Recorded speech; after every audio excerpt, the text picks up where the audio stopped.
The Cyclist, by Erik Røde, 1755. Read by Annika J. Gandhi. Continued. Act 3, Conclusion. Chapter 13, Fate. Scene 61, A Fateful Encounter. Carlo's cottage stood as a solitary sentinel amidst the raging tempest, its weathered exterior an evidence to years of enduring the elements. Inside, the flickering candlelight cast dancing shadows upon the rustic wooden beams, creating an atmosphere that straddled the boundary between history and modernity. As the door swung open, the contrast between eras became starkly evident.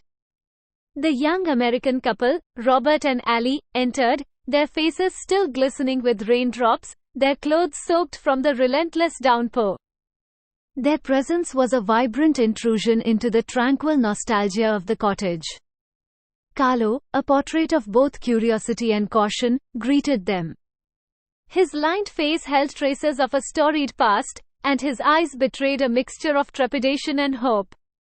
He extended a weathered hand in welcome, silently acknowledging the unspoken complexities of this encounter.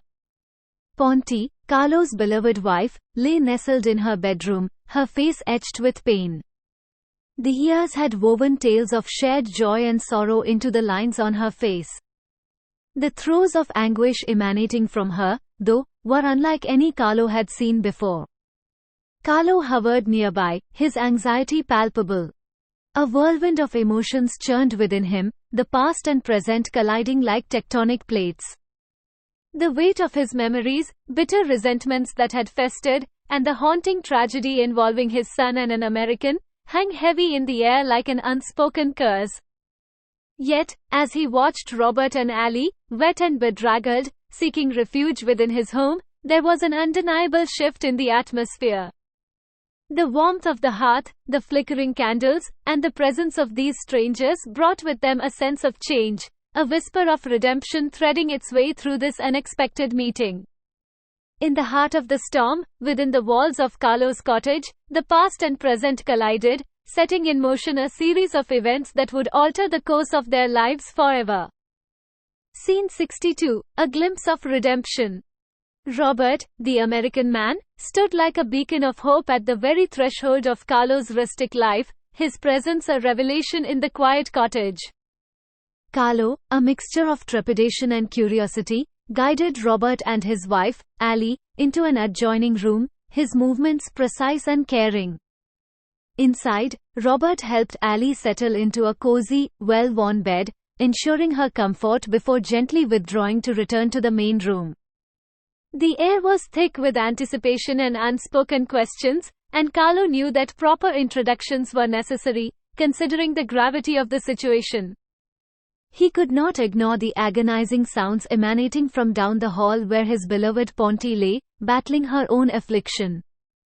Carlo stood in the main room, an unspoken bridge between past and present, his heart heavy with the weight of memories and the tremors of newfound possibilities. He was about to embark on a journey of transformation, even if he didn't fully realize it yet. Robert, sensing the significance of the moment, broke the silence. "I'm a doctor," he said, his words hanging suspended in the air like a delicate filament that had the potential to unravel the tapestry of Carlo's biases. In that simple statement, the room itself seemed to hold its breath, as if the very walls, adorned with photographs chronicling Carlo's life journey, cycling victories, memories of his son, and echoes of the past, were waiting to witness the outcome.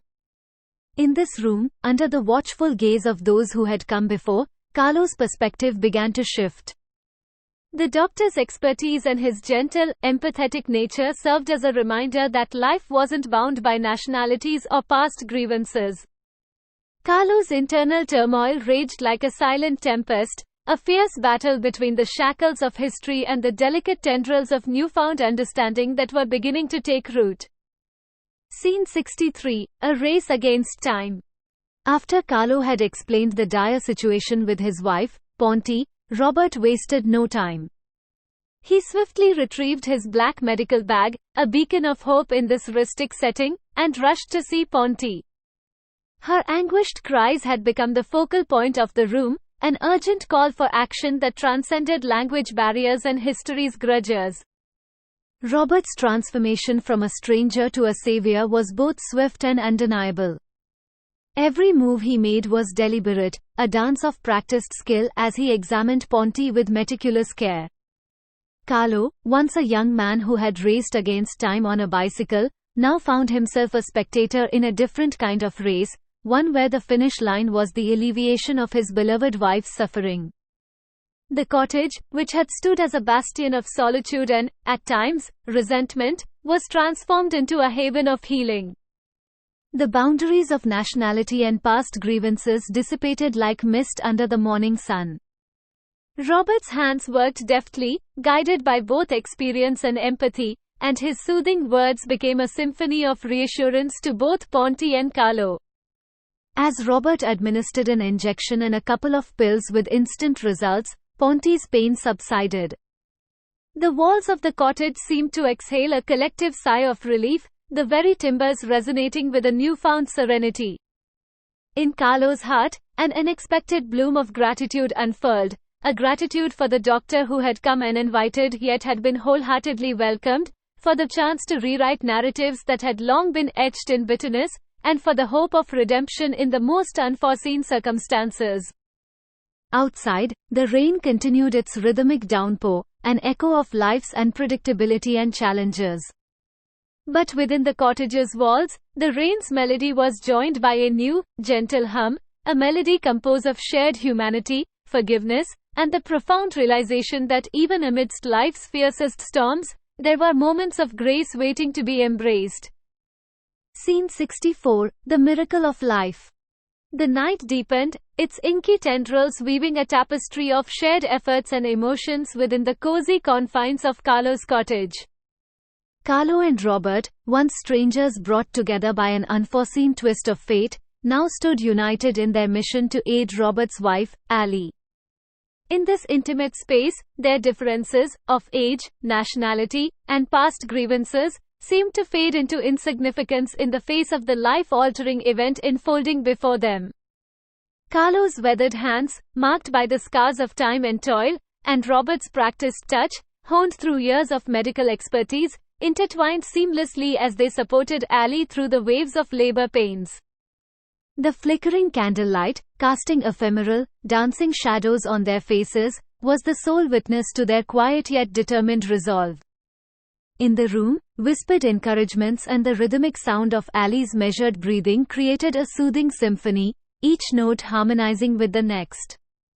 With each passing moment, as the bonds of trust deepened between the three souls present, a profound sense of unity emerged. In Allie's gaze, there was gratitude, trust, and a hint of reassurance that Robert's hands holding hers were not just capable but also caring.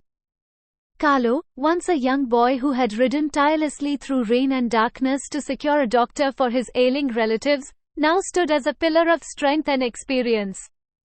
Carlo, standing by Robert, the doctor who had not only mended Ponty's ailment but also the emotional rift that once separated these two men. In the gentle ebb and flow of the night, as contractions came and went, the room transformed into a sacred cocoon where past grievances held no sway. It was a space where humanity's capacity for compassion and unity shone through, proving that even the deepest divides could be bridged when lives hung in the balance. The candle's flame, flickering yet unwavering, seemed to symbolize the resilience of the human spirit in the face of adversity and the enduring power of shared purpose. The Cyclist, by Erik Røde, 1755. Read by Annika J. Gandhi.